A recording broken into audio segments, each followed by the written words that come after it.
यो बाइक त बिरामी भएछ नि त, बिरामी भएछ नि त त्यो बाइक। अहिले चाहिँ हामी कुन चोक अरे यो त, यसको नाम त हात्ती के पो भन्छ? चोक त माथि छ, प्रधान चोक। प्रधान चोक हो। प्रधान चोक तल मूल बाटोलाई चाहिँ के चोक भन्दैन?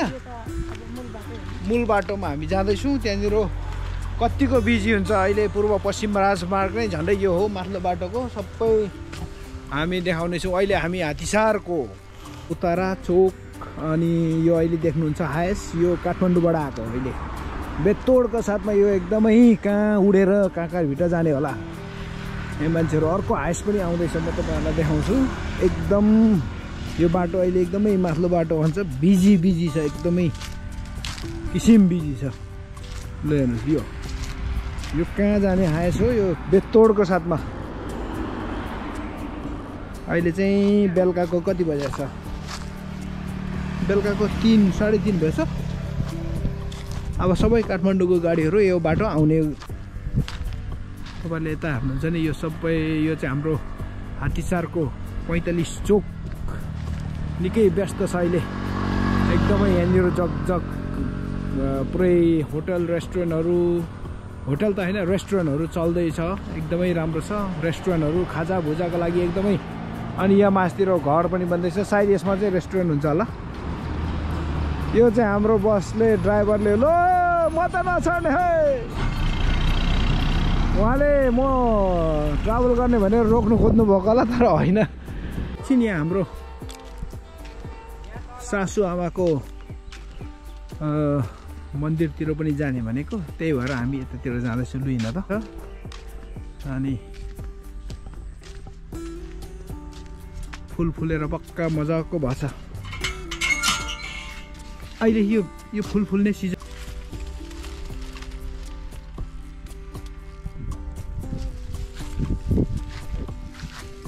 फुल चाहिँ मजाले फुलाएर रहेछ नि त। यो हात्तीसारको ठाउँमा चाहिँ सिम्बलले चाहिँ एकदमै बेतोड हुन्छ, किनभने यहाँको माटो चाहिँ सायद यो कसावा भन्ने सिम्बल तरुल, जुन चाहिँ अङ्ग्रेजीमा चाहिँ कसावा भनिन्छ, त्यो यहाँ धान खेती चाहिँ त्यति राम्रो हुँदैन होला, किनभने यो डाँडा पर्यो, कुलोहरू पनि अब प्रशस्ति हुँदैन। तर यहाँ सिम्बल तरुल चाहिँ एकदमै राम्रो हुन्छ। अनि फलफुल एकदमै राम्रो हुने गर्छ। यो आँपको गाछी, यो तलतिर बाँसको। बाँस चाहिँ फेरि फलमा पर्दैन, त्यो चाहिँ यसो घर छाउनु टहराको लागि। यो चोकको नाम चाहिँ हात्तीसार प्रधान टोल विकास संस्था, स्थापना चौडनेगरी नगरपालिका 3, वडा नम्बर 3। यहाँ सानो चौतारा छ, जुन चाहिँ ठ्याक्क यहाँनिर बनाइएको छ सम्पूर्णको लागि। एकदमै शीतल हुने गर्छ यहाँनिर। यहाँ आएर बस्नु भने तपाईँको थकान एकदम राम्रोसँगले मेटिन्छ। यहाँनिर बस पर्खिनुको लागि सबै राम्रो छ।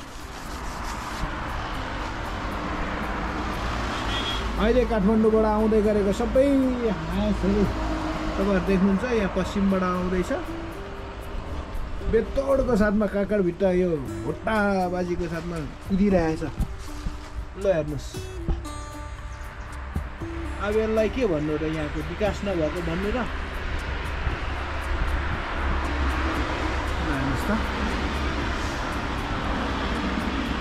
अब हामीले गाउँ छोडेर जानु जरुरी छैन, गाउँमै पनि हुने गर्छ एकदमै। तर जोस जाँगर काम चाहिँ गर्नु पर्यो, होइन र? यो भाइको मोटर बाइक चाहिँ के भएछ त? यो त हाम्रो प्रकाश तामाङले एउटा बाइक त मरेछ त भने जस्तै भयो नि। यो बाइक त बिरामी भएछ नि त, बिरामी भएछ नि त त्यो बाइक। यो चौतारामा अचम्म यत्रो उसमा यो के को घोसला हो, एकदमै मजाले बनाएको छ पुरै। के हो यो? सिरुको काँसको फुलसँग। मैले यहाँ चराले गुण लागेको छ कि छैन हेरेको त रहेछ नि। त्यसले पनि यहाँनिर कति ताल हुर्काएर गइसक्यो होला है यसको बचेराहरू भित्र पाएछ यो टिनभित्र मोती मेमोरियलको स्कुल बस ल अब बोर्डिङ पढ्नुको लागि किन काठमाडौँ जानु पर्यो यहीँनिर पढ्दा भइगयो नि बसामै छ त ए पढ्ने विद्यार्थीलाई धुलो नमुलो बोर्डिङ यही हो चाहिएको नि यही छ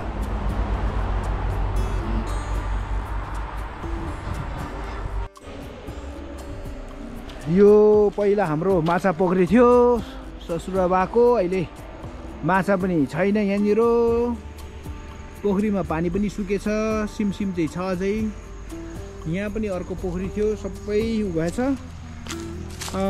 विशेष गरी माछा त हुन्थ्यो होला तर यहाँ कस्तो भने माछा लाए पनि माछा हेरिदिने मान्छे चाहिँ धेरै भयो अब फेरि माछा दिउँसो चाहिँ कोही पनि हेर्नु नआउने अरे सबैले राति मात्रै ड्युटी गरिदिन्छु भन्छ नाइट ड्युटी फ्रीमा अनि नाइट ड्युटी गर्दाखेरि चाहिँ माछा चाहिँ फेरि नबढ्दो रहेछ अनि सबै माछा फेरि राति मान्छे यहाँनिर वरिपरि हिँडेपछि त सबै तर्सेर नबढ्ने अनि भएको माछाहरू पनि लुकिजाने हुँदो रहेछ त्यही भएर मान्छेहरूलाई ड्युटी नगर्देऊ भन्दाखेरि पनि भोलिन्टियर गर्ने भएको कारणले बाउले चाहिँ अहिले बरु ड्युटी पनि नगर बरु माछा पनि अब नपाल्नु पर्यो भनेर सम्झौता गरेर चाहिँ छाड्नु भएको अहिले चाहिँ पोखरीमा यसरी घाँस उम्रिरहेको छ यो चाहिँ हाम्रो 45 बाजेको नाममा नामाकरण गरिएको चोक 45 चोक भन्छ यहाँबाट हेर्नुहुन्छ भने तपाईँले धरान धनकुटा अनि कहाँ यो बिचको अलिक पढ्नु सकिनँ त्यो अर्को लास्टको पनि पढ्नु सकिनँ धनकुटा अर्को त्यस कहाँ जाने हो यो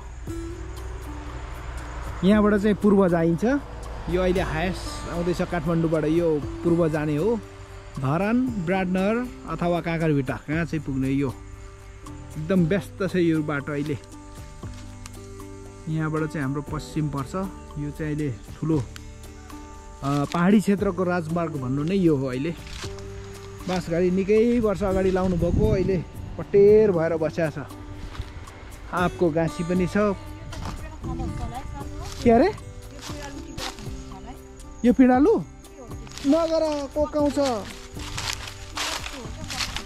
कच्छु सच्छु त्यस्तै हो यस्तो खालको काम कुरो चाहिँ नगर यो पिँडालु खानुहुन्छ कि हुँदैन थाहा छैन मलाई खाने मान्छे बोलाएर हेरेर मात्रै हुन्छ यो कच्छु यहाँ उम्रेको छ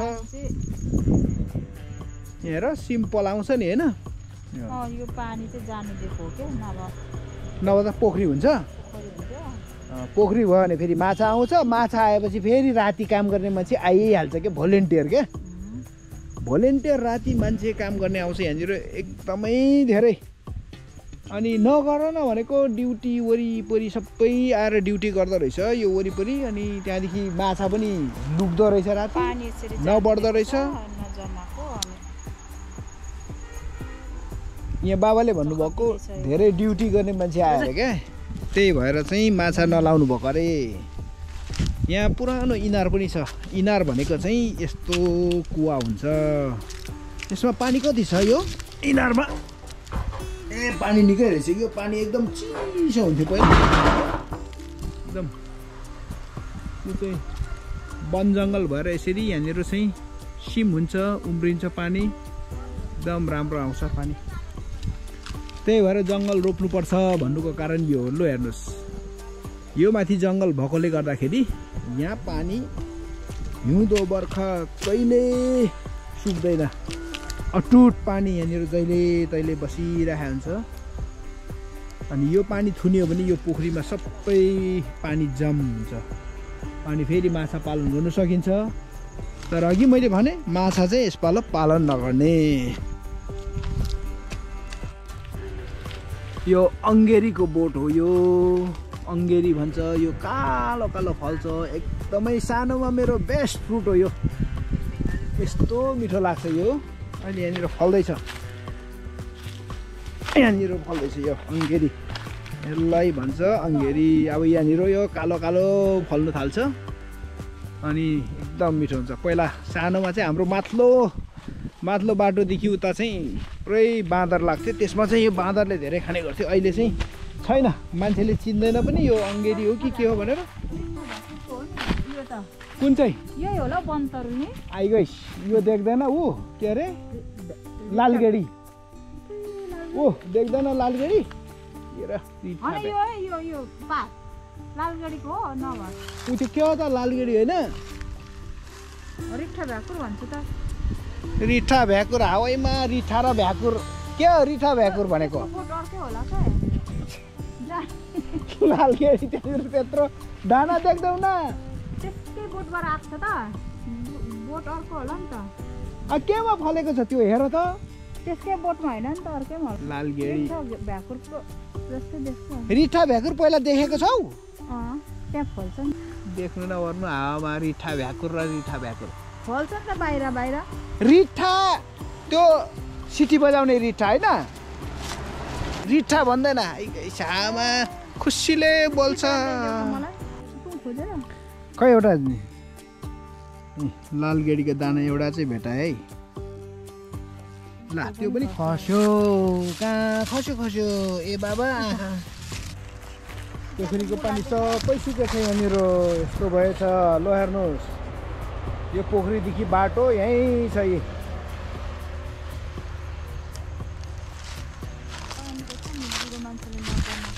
यहाँ पहिला सानोमा होइन तिमीहरूले कति हिले माछा अठाएको होइन?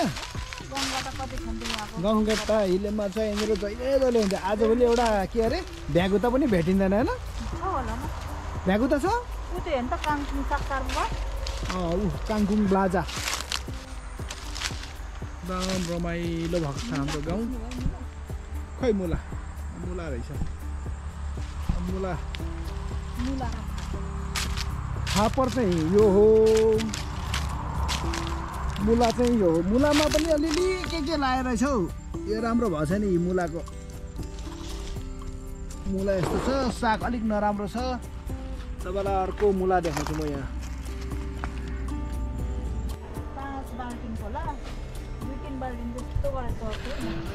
यो बाटोमा पहिला गाग्री लिएर मान्छेले पानी भरेर उकालो यसरी ठाडै जान्छ। हिँड त यो गायोको बोट थियो, त्यस्तो गऱ्यो अनि ठ्याक्कै यहाँ राख्ने यस्तो उकालोमा गाग्री बोक्यो अनि फेरि उकालो लागिन्छ। अब ओह्रालो हेर्ने भने यहाँदेखि यस्तो छ घर जाने बाटो। यहाँ स्टिल पिच भइसकेको छैन, तर पनि ग्राभल चाहिँ भइसकेको छ। यो चाहिँ गाईको गोठ। यहाँ अम्बिलले धेरै गाई हेर्थ्यो होइन?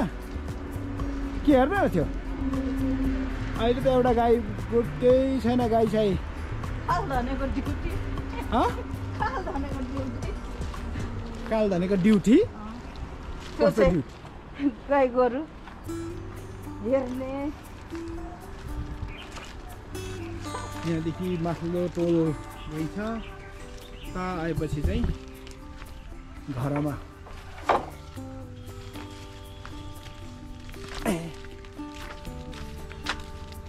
बाबु त माथि बस्नु भए रहेछ।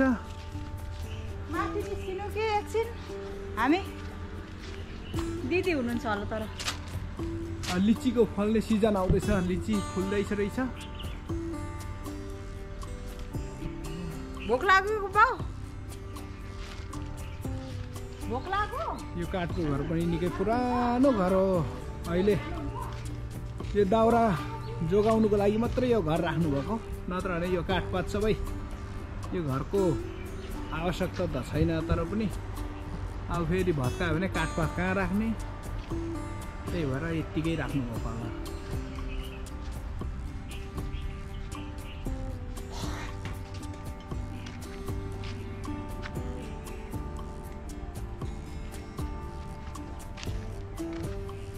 त्यहाँबाट पछाडि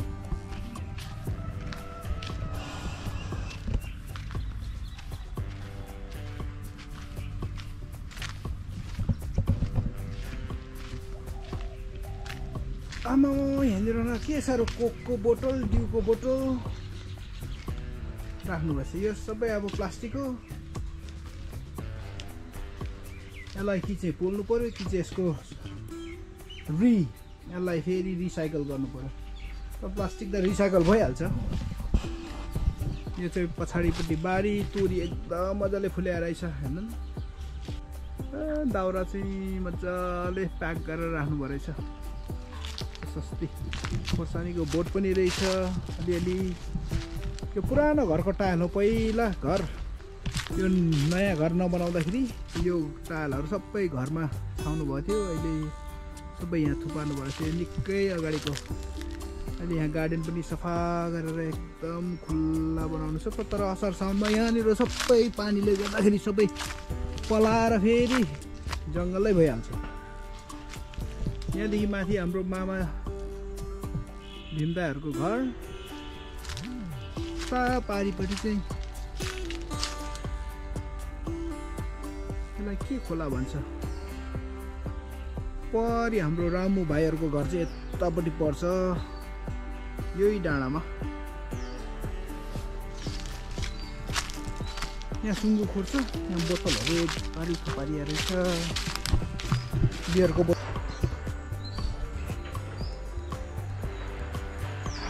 हेलो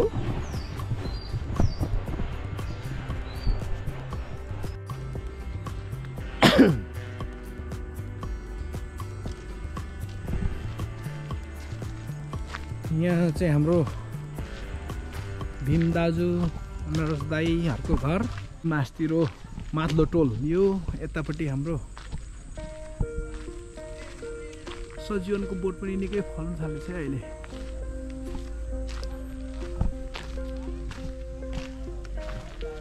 यहाँ साफ सफाइ हुँदै रहेछ अहिले सबै।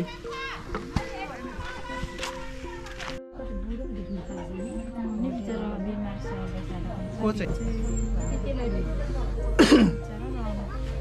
2 दिन त भएको सन्तोष दुईजना बाबाले अलिअलि भन्नु स्याहार्नु गर्नु पाउनु बोल्नु पऱ्यो भनेर सासू चाहिँ मजाले राखेको थियो। तरकारी दिदीले अलिक मजाले बस है फोटो खिचेको पो फेरि अहिले सुनेको आएको कसको नानी हो यो सबै माछाटोको यो चर्चीको टिका लगाउनु यिनीहरू चाहिँ यहाँ काम गर्नेहरूकै बच्चा दिदी हुनुहुन्छ होला तर